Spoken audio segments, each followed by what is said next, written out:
Bonjour à toutes et à tous, bienvenue sur le plateau de Lyon Politique. Merci de nous rejoindre ce vendredi pour décrypter avec nous l'actualité de la semaine. Et autour de la table, des experts et des nouveaux visages. À ma gauche, Martine Roure, ancienne vice-présidente du Conseil européen et figure du Parti socialiste dans le Rhône. Bonjour Martine. Bonjour. Et à vos côtés, Karine Doniensos, qui fut élue adjointe au maire de Lyon, mais aussi vice-présidente de la métropole. Bonjour Karine. Bonjour. Et enfin Gérard Angel, toujours là. Bonjour Gérard. Bonjour. Allez, au sommaire de cette émission, un point sur les élections régionales. L'Alliance de la gauche peut-elle vraiment se faire? Laurent Wauquiez, lui, se sert-il de ce scrutin comme tremplin pour 2022? Et puis la présence d'une liste communautariste en Auvergne-Rhône-Alpes, eh bien, est-ce inquiétant ou est-ce un épiphénomène? Nous évoquerons aussi le déconfinement qui est perturbé dans certains lieux culturels toujours occupés. Peut-on laisser l'Opéra de Lyon devenir une ZAD? Et enfin, un mot sur Lyon French Tech. Les écologistes ont-ils raison de remettre en cause le concept de Start-up Nation? Place donc au régional en Auvergne-Rhône-Alpes, puisque vous le savez, 9 candidats sont présents. Leurs listes ont été validées cette semaine par la préfecture.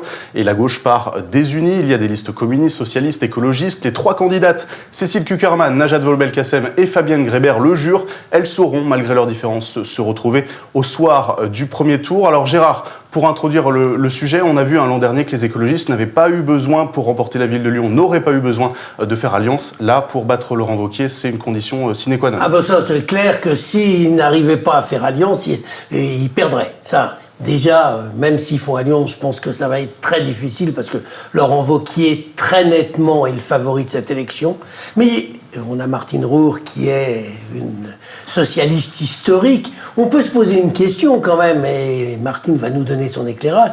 Pourquoi le PS a été obligé d'aller chercher Najat Vallaud-Belkacem pour mener cette liste, alors que Najat Vallaud-Belkacem, bon, elle est plus lyonnaise du tout depuis longtemps. Deuxième chose, la région, c'est pas sa passion, puisqu'elle a été conseillère régionale, membre de l'exécutif régional, et qu'en cours de mandat, c'était le deuxième mandat de Jean-Jacques Kerran, elle avait purement et simplement déserté la région pour aller se faire élire au conseil départemental, où, au passage, d'ailleurs, elle a quasiment jamais mis les pieds. Voilà. Pourquoi le PS est allé la chercher alors qu'on peut imaginer que dans une région, Auvergne-Rhône-Alpes, le Parti socialiste avait des talents qui auraient pu mener ce combat? Alors là, une question difficile dès le départ, Gérard. Mais oui, mais vous avez du talent, donc vous saurez répondre. Oh ben, je vais essayer en tout cas. Pourquoi? Tout simplement parce que elle est médiatique. Elle est médiatique, elle est connue. Elle ne laisse pas les gens indifférents. En général, ou on l'aime ou on la déteste. L'indifférence, c'est quand même le pire. Donc, je pense que les socialistes vont mal. Je vous apprends rien, même très mal. Je pense qu'ils sont responsables de cette maladie qui les tient et qu'à l'heure actuelle, malheureusement, le premier secrétaire ne trouve pas de solution et pas de chemin. Moi, je ne fais pas partie de ceux qui soutiennent le premier secrétaire, peut-être le savez-vous. Vous soutenez plutôt Hélène Geoffroy? Oui, plutôt, parce que... Il n'y a que 2 candidats, de toute façon. Parce que Hélène apporte autre chose. Elle n'est pas prétentieuse du tout. Elle n'a pas la prétention de se présenter au présidentiel. Non, elle voudrait remettre un peu sur les rails le PS. Et moi, ça me plaît, j'aime bien. Pourquoi Najat? Voilà, tout simplement parce qu'elle est médiatique et qu'on avait besoin d'avoir un éclairage et on a besoin d'avoir des débats, même un peu violents quelque part. Si c'est quelqu'un qui n'est pas connu, ça va être plat, ça va être sans intérêt. Mais c'est plat, là, actuellement. Vous savez, je crois, franchement, je crois quand même que l'état général de la France et le Covid, pour beaucoup, faut le reconnaître. Non, je pense qu'après tout, pourquoi pas. Martine, voilà. vous avez connu beaucoup d'élections et pas mal d'alliances avec la gauche. C'est souvent « je t'aime, moi non plus ». Là, on le voit, cet été, au départemental, l'alliance, elle est faite. Au régional, c'est non. La gauche, elle s'oppose sur beaucoup de sujets au niveau régional, et notamment le Lyon-Turin. Est-ce que s'ils font alliance au second tour et qu'ils l'emportent, est-ce que c'est pas la certitude que la majorité explose, comme ce fut le cas sous Jean-Jacques Kerran? Ou est-ce qu'on peut se mettre d'accord, finalement, même sur des sujets aussi lourds? Alors, je pense pas que... D'abord, si on gagne, tant mieux. Vous y croyez pas beaucoup? Pardon? Vous y croyez pas beaucoup? Je suis objectif quand même. Oui, mais on va aux élections pour gagner. On ne va pas pour perdre. Donc à partir de ce moment-là, on espère bien gagner.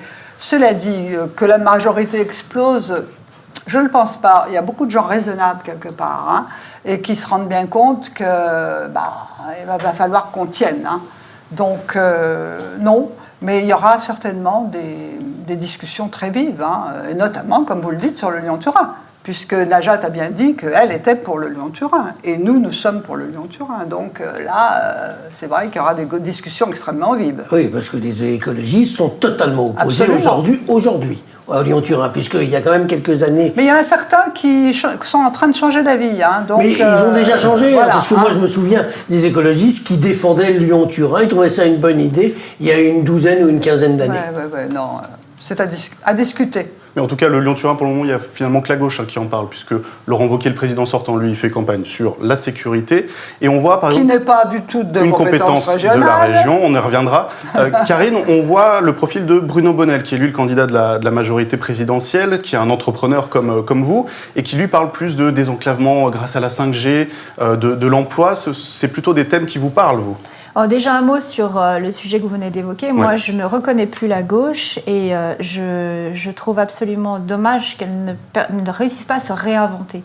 On a besoin de cette voie de gauche et je ne crois pas dans cette direction qui est de dialoguer avec les forces écologistes qui elles-mêmes ont beaucoup de difficultés à s'entendre.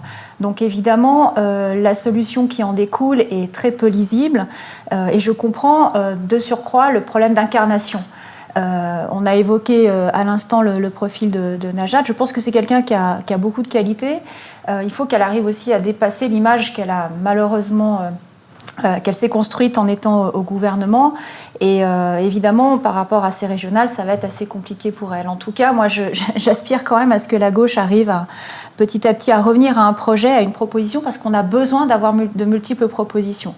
Quant à la candidature de Bruno Bonnell, moi, je pense que Bruno est un homme qui est de situation pour les régionales, pour une raison qui est simple, c'est que il a un parcours multiple, il a une énergie folle, il sait mener des troupes. Donc il va nous faire une très très belle campagne. Sa liste est également diverse et ça n'était certes pas simple compte tenu de toutes les pressions qu'il a dû avoir de part et d'autre puisque c'est aussi une liste de rassemblement. Et surtout, je crois en la force d'un projet alors qui ne sera certainement pas entendu parce qu'on sait très bien que dans des campagnes on est assez dans la caricature. On parlait du Lyon-Turin, ça va être 2-3 sujets seulement qui vont percer. Mais néanmoins, il y a un travail de fond qui a été fait ces derniers mois. Et donc, il y a du contenu, il y a quelque chose. Alors, est-ce qu'on va le voir ou non? Je ne sais pas. Et je pense que pour donner le change et une alternative à une autre personnalité qui est celle de Laurent Wauquiez, alors évidemment, ça n'est pas l'un contre l'autre, c'est projet contre projet. Il nous faut des personnes qui ont cette puissance de conviction et qui puissent être aussi entendues. Voilà, donc je pense que c'est un meneur d'hommes, il y a un projet et il y a une opposition à défaut de peut-être remporter les régionales, qui est extrêmement importante pour qu'on retrouve une région qui soit équilibrée dans ses expressions.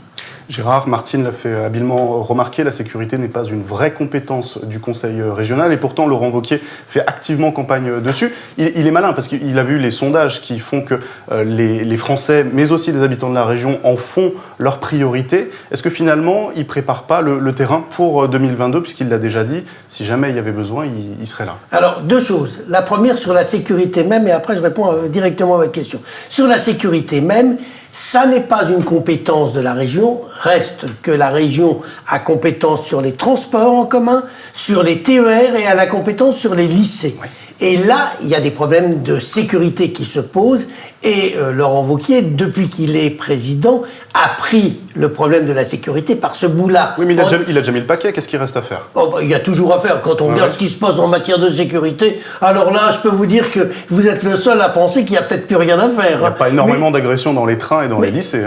Il n'y en a pas énormément, mais malheureusement, c'est quand même un sujet sur lequel il faut être attentif. Certes. Quant à savoir si Laurent Wauquiez pourrait utiliser la région comme marchepied, La réponse est oui, évidemment. Hein, il ne pense qu'à ça tous les matins en se rasant quand il se rase plus, donc en se peignant la barbe ou le peu de barbe qu'il a. Hein, qu'est-ce qu'il pense? Il pense que si l'horizon s'éclaircit, si par chance certains candidats potentiels avaient des soucis dans leur région, et je parle notamment du président des Hauts-de-France, hein, si eux se retrouvaient battus, ce qui n'est pas exclu, eh bien lui serait peut-être tout à fait heureux de se lancer dans la bataille présidentielle. Même si je pense qu'il aurait tort, puisque cette bataille présidentielle, pour l'instant, pour la droite, elle est mal partie et qui se brûlerait peut-être une nouvelle fois les ailes. Il avait donné, il y a 3 semaines, un mois, peut-être un tout petit peu plus d'un mois, une interview au Figaro dans laquelle il laissait percevoir, paraître ses ambitions nationales, son impatience. Je pense que c'est ça qui est le plus dangereux pour lui, c'est être incapable de se contenter, de faire son boulot et de toujours montrer qu'il rêve à beaucoup plus loin. Il faut qu'on avance rapidement, je ne peux pas vous donner la parole sur ce sujet-là. On va passer sur le sujet de la liste communautariste qui a été déposée en Auvergne-Rhône-Alpes. Elle est conduite par le candidat Farid Omer qui veut porter la voix des musulmans dans la région. Alors il s'était présenté aux métropolitaines l'an dernier, il avait obtenu un peu plus de 2% des voix, c'était dans la circonscription Porte du Sud. Martine, Farid Omer dit être un déçu de la gauche. Il dit dans des vidéos qu'il a longtemps voté pour la gauche, mais que finalement, il ne s'est jamais reconnu dans le message qui avait été envoyé. Est-ce que c'est une mauvaise excuse selon vous, ou bien est-ce que la gauche a effectivement loupé le coche? Ah non, moi je trouve que la gauche n'a rien à voir là-dedans. C'est une liste communautaire, c'est une liste communautaire. Vous posiez la question tout à l'heure en présentant, est-ce que c'est un épiphénomène? Ce n'est pas un épiphénomène. C'est un phénomène, mais un micro-phénomène. C'est-à-dire qu'il ne faut pas non plus le grossir plus que ça. Mais il ne faut pas non plus, ce serait une erreur, de dire que ça n'existe pas. Ça existe. Et ça existera de plus en plus. Cela dit, Madame Boutin avait bien fait aussi un parti chrétien, catholique, ça n'avait pas tellement troublé les gens. Hein. Le discours était différent. Oui, mais enfin... En attendant, c'était quand même communautariste. Et on peut dans l'avenir, avoir d'autres listes communautaristes. Donc, il ne faut pas minimiser, mais il ne faut pas grossir le trait non plus. Karine, votre avis sur la présence de cette liste? Lorsque la religion devient politique, je pense que c'est un vrai sujet pour notre République. Et c'est pour moi non pas un épiphénomène, mais un phénomène que l'on doit regarder avec beaucoup d'attention et qui est propre à la séquence dans laquelle nous sommes. C'est un sujet contemporain qui demande des efforts qui vont bien au-delà de ce symptôme, de voir apparaître des listes ou des présences politiques dans des listes aussi, parce qu'on a aussi ces phénomènes plus invisibles qui existent. Ça nous ramène à l'éducation, ça nous ramène à tout ce qui ne fonctionne pas aujourd'hui ou moins bien dans notre pays, et au-delà de notre pays, on le voit aussi ailleurs. Donc je pense que nous sommes dans une séquence plutôt historique sur laquelle nous devons être extrêmement vigilants et qui appelle, si on tient à notre République, à ce que l'on se serre les coudes pour résoudre le problème. Gérard, simplement, est-ce que le plus inquiétant, c'est pas le degré d'organisation qu'a pu atteindre ce candidat? Parce qu'habituellement, ces listes-là ne sont pas validées par la préfecture. Aujourd'hui, c'est le cas. Là, on pourrait quand même se poser la question, comment ce monsieur Omer, qui n'a rien à voir avec le grand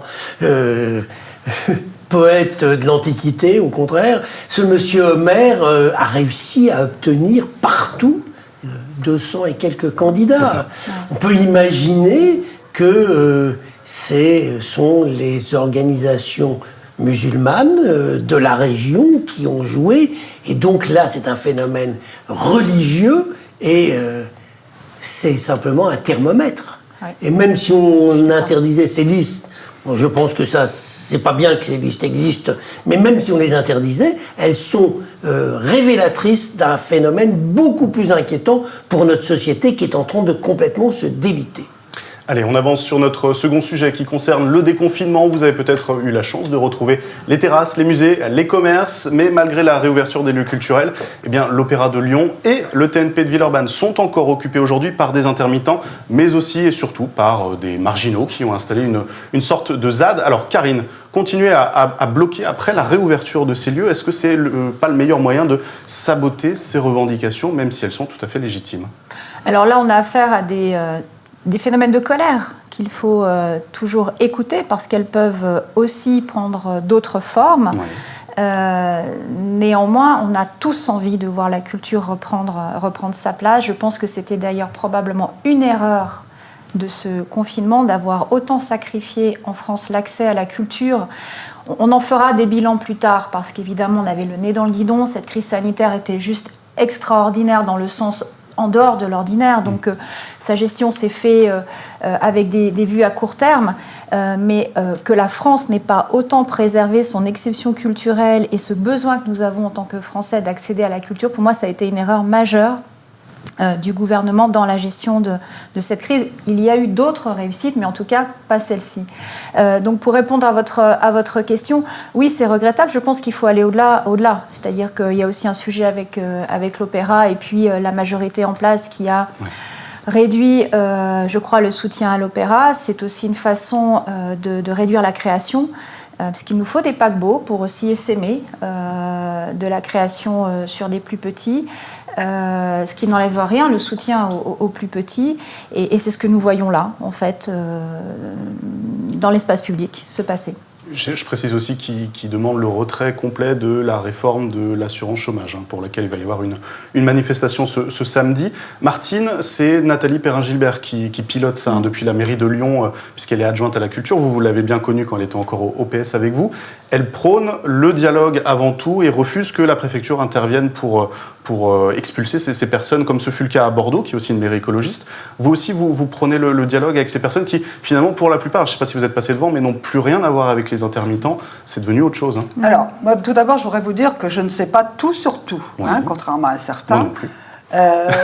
Donc, il y a peut-être des choses qui m'échappent. Oui. Par contre, c'est vrai que je connais très bien Nathalie Perrin-Gilbert. Et il se trouve que, en l'occurrence, je lui fais confiance, parce que je la connais, et je sais que c'est une tête de mule, que c'est quelqu'un qui sait où elle va, qui sait ce qu'elle veut, et moi je pense qu'elle sait où elle va.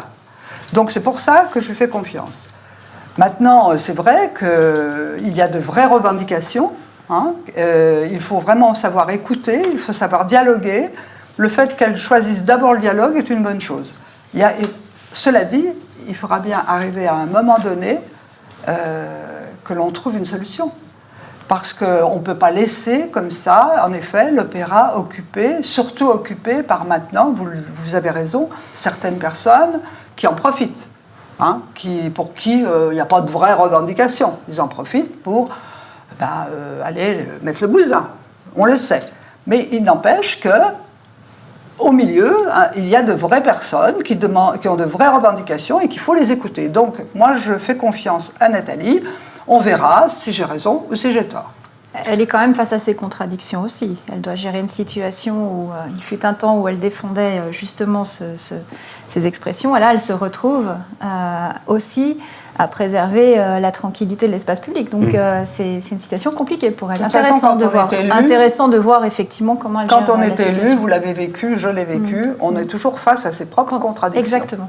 Gérard, Karine a souligné le fait qu'effectivement la ville de Lyon et l'Opéra sont dans une situation particulière puisque le train de vie de l'Opéra est censé baisser. Est-ce que finalement, en sous-marin, il n'y a pas une espèce de guéguerre qui s'opère et que finalement, de laisser la situation péricliter, c'est pas... Ça serait faire un procès d'intention à Nathalie Perrin-Gilbert. J'ai pas d'éléments qui me permettent de le faire. Ouais. J'ai pas une confiance absolue, à l'inverse de Martine Roux, en Nathalie Perrin-Gilbert. Je pense même que c'est une mauvaise adjointe à la culture et que les signes qu'elle a donnés en baissant les subventions à l'opéra, c'est un très mauvais signe et c'est une... C'est pour en augmenter d'autres à côté. C'est pour en augmenter d'autres à côté. Mais en matière culturelle, l'Opéra de Lyon rayonne, non pas dans la région, pas en France, mais en Europe, où cette scène a été considérée à plusieurs reprises comme une des meilleures scènes, si ce n'est la meilleure scène européenne en matière lyrique. Je ne suis pas sûr qu'en baissant les subventions, on pourra continuer à occuper ce niveau. La baisse est légère. Hein, mais la baisse est légère, mais vous savez que ça fait quand même. Déjà, la municipalité à laquelle vous apparteniez a déjà demandé à l'opéra depuis des années de faire des économies. Ce qu'ils ont fait en gardant leur excellence. Mais il arrive un moment où c'est plus possible. En plus, au moment où Serge Dorny, le directeur qui a monté l'Opéra de Lyon au niveau où il est, s'en va, c'était peut-être pas le moment de couper les ailes à cet opéra. Voilà, après... on coupe pas les ailes avec une petite subvention qui baisse. Faut quand même pas exagérer. J'ai peur enfin, que... on verra. Mais on verra, et tant mieux si c'est pas le cas. Voilà, mais c'est tout. Quant à l'occupation, vous avez tout dit. Moi, je serais infiniment plus dur que vous, mais après, on me dirait que je suis excessif. Allez, dernier sujet du jour, il concerne aussi des baisses de subventions. C'est la polémique qui avait été entamée la semaine dernière concernant le retrait de la subvention de la métropole de Lyon à Lyon French Tech, le label qui ne touchera pas ces 70 000 € dès 2022. Alors on a la chance de vous avoir, Karine, puisque vous aviez piloté la candidature de Lyon. Vous êtes toujours impliquée dans l'association aujourd'hui French Tech One Lyon-Saint-Étienne. C'est un mauvais signal qu'envoient aujourd'hui les écologistes aux entrepreneurs lyonnais et français. Il montre à quel point ils n'ont rien compris à ce qu'était aujourd'hui l'entrepreneuriat et en particulier ce qui est en train de faire l'économie de demain et le monde de demain. C'est un acte politique, très clairement, parce que si réellement ils connaissaient le projet French Tech One Saint-Étienne, Lyon-Saint-Étienne, qui déjà met en collaboration deux territoires, qui prône la parité dans l'entrepreneuriat numérique, qui est un vrai sujet aujourd'hui, qui crée des dispositifs ascenseurs pour la diversité, il n'aurait certainement pas pris cette décision.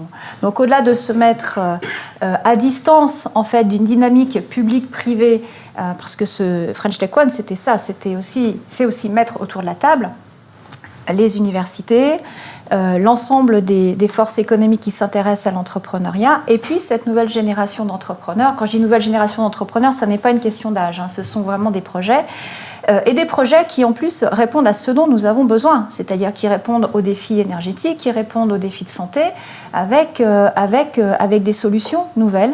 Et bien, s'ils avaient compris tout ça, ils n'auraient certainement pas enlevé cette subvention, et ça n'est pas la seule, puisqu'ils l'ont fait également sur d'autres dispositifs, tels que Big Booster. Je suis présidente de la fondation Big Booster, c'est la même chose. On a eu une discussion où on nous explique que l'emploi n'est plus important, que l'innovation est un mot tabou, et que les entrepreneurs sont de mauvais garçons, de mauvaises filles. Voilà.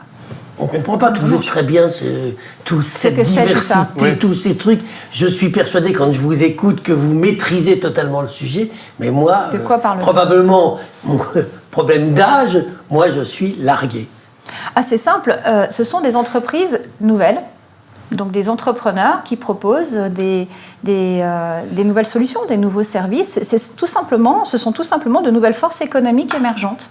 Est-ce qu'il n'y a pas un vrai manque de communication de la part de Lyon French Tech pour que les gens, parce qu'effectivement les gens ont très peu de visibilité, on ne comprend pas, ces 70 000 € versés par la subvention de la métropole de Lyon, qu'est-ce que ça apporte concrètement au tissu économique local et au rayonnement de la métropole? Ça permet à des personnes, à des nouveaux talents qui sont soit dans des quartiers difficiles ou qui n'ont pas accès à l'entrepreneuriat parce qu'ils n'ont pas fait les écoles qui vont bien pour entreprendre, d'être accompagnés par des entrepreneurs qui, eux, ont déjà commencé à réussir, qui les accueillent dans leurs entreprises. Mais en bilan chiffré, ça donne quoi? En bilan chiffré, ça rassemble à peu près 1000 entrepreneurs, entre 100 et 1000 entrepreneurs, c'est-à-dire qu'on est sur une dynamique... et en termes de création d'emplois, je ne sais pas à quoi ça sert. Ça crée des emplois, ça crée des nouvelles solutions et ça permet de rendre accessible à des personnes qui sont éloignées de l'entrepreneuriat de faire des phénomènes d'ascenseur. Donc on est sur des jeux de passerelles et en plus vous êtes face à une nouvelle façon d'entreprendre. C'est-à-dire que ce sont des entrepreneurs et des entrepreneuses qui ne regardent pas simplement le profit ou la réussite de leur projet, mais qui sont intéressés par leur territoire, c'est-à-dire faire grandir ce territoire et, encore une fois, accompagner en expliquant, en ouvrant leur projet à des personnes qui ont moins accès. Donc, je ne vois pas où est le comment dire, Le sujet, on n'est pas sur une vision capitalistique, et au contraire, ce que des associations comme French Tech One cherchent à faire, c'est à traiter les biais d'un capitalisme qu'on a pu voir dans l'économie traditionnelle à un certain moment. Nous sommes sur des nouvelles générations qui portent l'enjeu environnemental, qui portent la question de la parité. On a été sur French Tech One absolument exemplaire dans la gouvernance, c'est-à-dire que vous avez 50-50 hommes-femmes pour justement traiter ces biais en fait, sur les différentes commissions. On a des commissions sur le sujet de la santé, on a des commissions sur le sujet de la diversité. Donc on crée du commun entre entrepreneurs. Voilà ce qu'est French Tech One. Alors, oui, vous avez raison. Quand on parle de start-up, on ne sait pas ce que c'est. C'est tout simplement une entreprise innovante. Quand on parle de Startup Nation, je pense que c'est un mot qui dessert. Startup Nation, c'est tout simplement une nouvelle économie, des nouvelles entreprises, des nouveaux entrepreneurs. Et il est absolument important de porter un regard sur ce qui s'y passe pour créer justement tous ces biais, pour ne pas reproduire des schémas en place. C'est ça, French Tech One. Simplement une toute petite question, 70 000 euros sur le budget total, ça représente quoi ? French Tech One, on est sur un budget entre 300 000 et 350 000 euros pour l'association, un peu moins peut-être. C'est une association d'intérêt général. Non, mais 70 000, on voit sur 350 000, c'est pas négligeable. C'est pas négligeable, mais French Tech One a vocation à trouver un modèle équilibré. Mais la question de la subvention n'est pas une question financière, c'est une question de dialogue avec des parties prenantes. C'est-à-dire qu'il est important que, autour de la table, on retrouve les pouvoirs publics. Donc cette participation était plutôt le signe de ça. C'est-à-dire, on s'intéresse à cette nouvelle génération qui crée des entreprises, des emplois, qui portent aussi ce monde de demain que prône beaucoup le nouvel exécutif, mais d'une manière qui est la sienne, et il n'est pas le seul. Dans la société civile, vous avez des forces vives qui portent aussi ce monde de demain. French Tech One en fait partie, et c'était ça qui était important derrière cette participation. Si les pouvoirs publics ne veulent plus être dans ce dialogue, je trouve ça extrêmement dommage, et je pense que c'est une erreur. Martine, tout ça, ça sonne très Emmanuel Macron, mais il faut préciser et rappeler que c'est quelqu'un que vous connaissez bien qui a lancé Lyon French Tech et les French Tech en France, c'est François Hollande. Est-ce que vous comprenez mieux désormais ce que représente Lyon French Tech pour le tissu économique de la région, et qu'est-ce que vous pensez de la décision des écologistes de s'en retirer ? Alors tout d'abord, je pense qu'il aurait fallu inviter quelqu'un qui connaisse bien le sujet et qui justement... Oui, non mais c'est un côté. Oui. Ça aurait été bien d'avoir l'autre côté, oui, et entendre les deux versions. Là, vous savez très bien que je m'occupe de moins en moins de la politique actuelle. Par contre, je sais ce que c'est que French Tech, il n'y a pas de problème. Mais ce que j'ai entendu, moi, mais alors à ce moment-là, c'est ma version à moi de ce que j'ai entendu, c'est un petit peu dommage, c'est que les écologistes veulent répartir autrement cet argent pour aller accompagner les gens qui sont loin du numérique, hein, comme disait Gérard, qui n'ont pas bien compris à quoi ça servait tout ça. Donc, pourquoi pas ?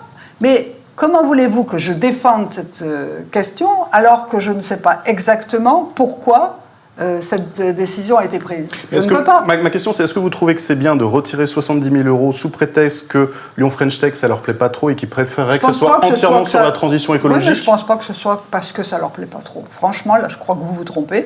Je peux me tromper aussi. Hein. Non, je pense que c'est un choix politique, justement, hein, qu'on peut défendre ou qu'on peut ne pas défendre. Un choix politique de mettre des subventions sur d'autres sujets, c'est-à-dire l'accompagnement des gens qui ont des problèmes avec le numérique. Moi, je vous engage à demander à Karine de revenir et avoir en face d'elle quelqu'un qui défende cette position d'une façon éclairée.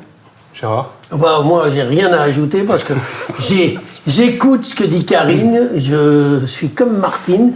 Moi, j'écoute. J'ai pas les éléments pour savoir. Quand j'écoute Karine, j'ai l'impression de comprendre ce qu'elle dit et de partager. Et quand j'entends les responsables de la métropole qui parlent de ce sujet, leurs arguments me paraissent bien. J'ai pas les éléments du tout pour trancher entre les deux. Je me garderai bien de le faire. Donc à refaire. Alors pour rassurer tout le monde, il y a une mesure d'impact qui qui est en train d'être conduite sur l'ensemble de cette initiative French Tech à l'échelle nationale, dont les résultats vont paraître en juin. Donc ça répondra à votre question.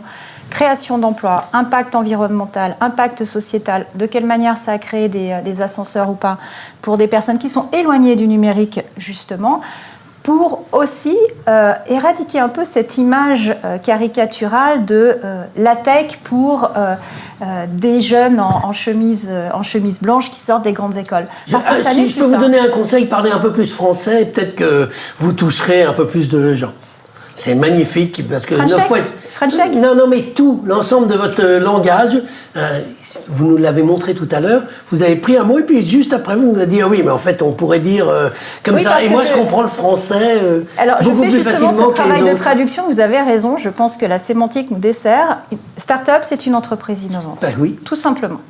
C'est tellement mieux de le dire comme ça. Voilà, les start-upers, ce sont des entrepreneurs et des entrepreneuses, tout simplement. Et vous avez pleinement raison sur cet aspect-là. Allez, c'est sur le seul avis éclairé sur ce sujet que nous terminons cette émission. Nous sommes dans les temps. Merci pour votre fidélité à Lyon Mag. Je vous dis à la semaine prochaine. Merci, au revoir.